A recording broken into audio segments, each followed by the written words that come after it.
सही सही संतों के क्या लक्षण है महाराज? पहला लक्षण है संत जो तितुक्ष होना चाहिए। तितुक्ष माने महाराज सहनशील हो। आजकल के साधुओं जैसे नहीं, द्वार पर आए अगर आप 10 रुपया दिए तो श्राप दे देंगे आपको। आप इतना कम दे रहे हैं, श्राप दे देंगे आपको, मर जाओ। साधु कैसा हो महाराज? तितुक्ष हो, सहनशील हो, कारुणिका, सबके प्रति करुणा भाव रखने वाला हो, सुहृदा, सबको अपना मानता हो, समदेहिना, और अजात शत्रुवा, कभी किसी से शत्रुता ना करता हो, साधवा साधु भूषणा, इस साधु के लक्षण है। और एक चीज महाराज व्यासपीठ से, संत जो है कोई वेश नहीं है, कोई लाल पीला हरा नीला पहना है तो वही बहुत बड़ा साधु है, जटा रखाया है, चंदन लगाया है वही बहुत बड़ा साधु है, ऐसा कुछ नहीं। संत जो है भैया वेश नहीं है, संत है विचार। अगर विचार आपका उत्तम है तो पैंट शर्ट पहनने वाला भी संत है महाराज। अगर विचार उत्तम नहीं है तो लपेटे रहो। लपेटने से महाराज कोई अच्छा संत नहीं होता। अगर विचार उत्तम है तो पैंट शर्ट पहनने वाला भी अच्छा संत है। बहुत सही महाराज। संत जो है वेश नहीं है, संत है विचार।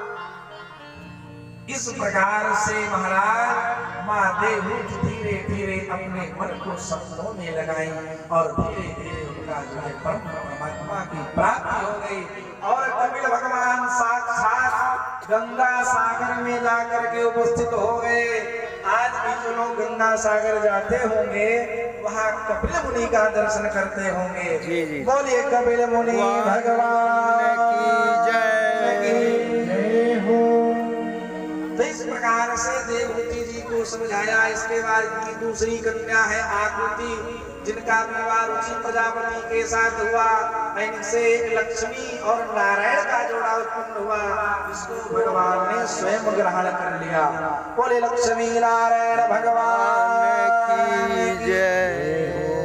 और तीसरी कन्या इनकी है प्रसूति, जिनका विवाह जो है दक्ष प्रजापति के साथ हुआ महाराज। ऐनी दक्ष से महाराज 9 कन्याएं हुई, जिनमें माता सती जी का भी चरित्र है। एक बार हुआ क्या महाराज, जब भोले बाबा का विवाह सती मैया के साथ हो गया, एक बार देवताओं की सभा में दक्ष प्रजापति जी आए। भोले बाबा अपने ससुर जी को खड़े होकर के प्रणाम ही नहीं किए, ब्रह्मा जी भी नहीं उठे, सारे देवता उठ के प्रणाम किए, लेकिन भोले बाबा प्रणाम नहीं किए। अब दक्ष जी को बड़ा क्रोध आया कि मान लो ब्रह्मा हमारे पिता हैं, लेकिन ये तो हमारा दामाद है, इसको तो उठना चाहिए। भोले बाबा उठे नहीं महाराज। अब दक्ष जी को बड़ा क्रोध आया। दक्ष जी ने सारी सभा को कहा श्रूयताम श्रूयताम श्रूयताम, अरे सारी सभा सावधान होकर के सुनो, इस सभ्य समाज में एक असभ्य व्यक्ति आ गया है। कह रहे भोले बाबा को कि सभ्य समाज में असभ्य व्यक्ति आ गया। अब महाराज पूर्व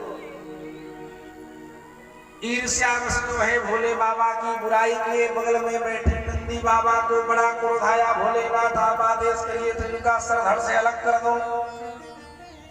भोले बाबा ने कहा अरे नंदी बाबा, ससुराल की गाली भी सहनी पड़ती है, तो हमारे ससुर है गाली देने दो, हमें थोड़ी ना कुछ लग रहा। अरे भाई ससुराल की गाली भी सहनी पड़ती है।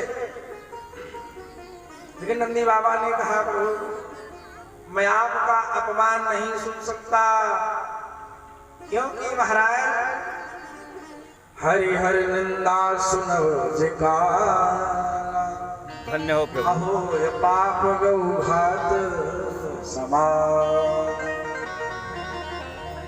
नंदीश्वर महाराज ने कहा मैं आपका अपमान नहीं सुन सकता, सुन नहीं सकता।